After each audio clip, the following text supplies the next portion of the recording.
Although not exactly news, here at the LA Auto Show, we did get our first look at the 2020 Q5 plug-in hybrid.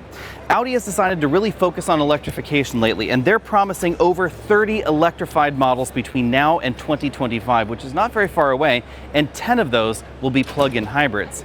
Doing the math, that means we're going to see a boatload of new EVs. We already have the e-tron and the e-tron Sportback. We have a first look video on that one. So expect a wide variety of different crossovers and perhaps even sedan plug-in battery electric vehicles coming very soon. But today we're taking a look at this Q5 plug-in. Up front, this looks basically the same as the regular Q5. We do get a few different treatments on the front end, but overall, this is exactly the Q5 that we've come to know and love here. So this is still a very direct competitor to the BMW X3, the Mercedes-Benz GLC, the Volvo XC60, etc. You'll find the plug right back here on the driver's side of the vehicle.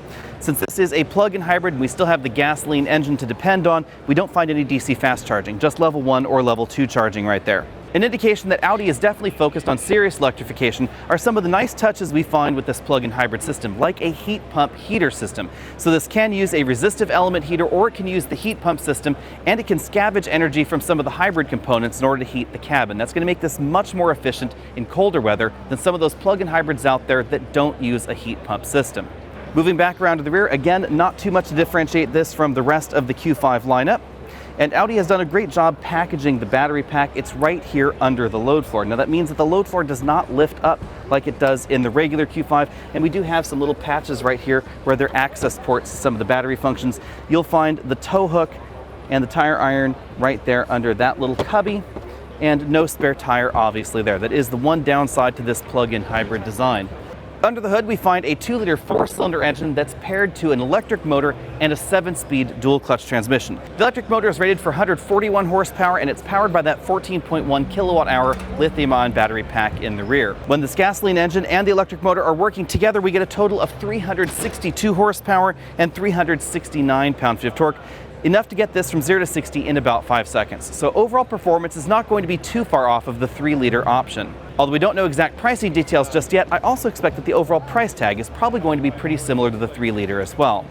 Charging happens via an onboard 7.7 kilowatt charger that's good enough to take the battery from 0 to completely full in about 2.5 hours if you have access to the appropriate EVSE.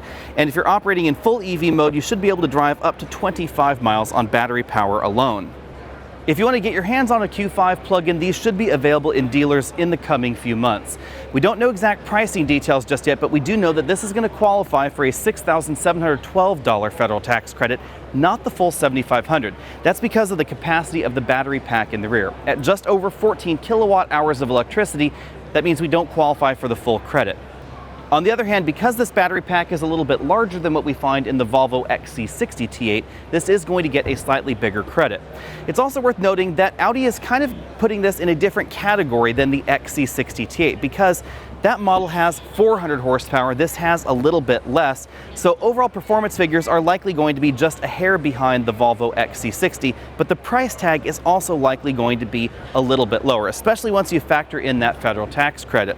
The Q5 has been very well priced in this generation. I expect that to continue with the plug-in hybrid system once we can finally get our hands on it. Expect a full and complete review on this coming up probably in the first quarter of 2020, just as soon as I can get my hands on it. In the meantime, hit that subscribe button down there at the bottom of your screen.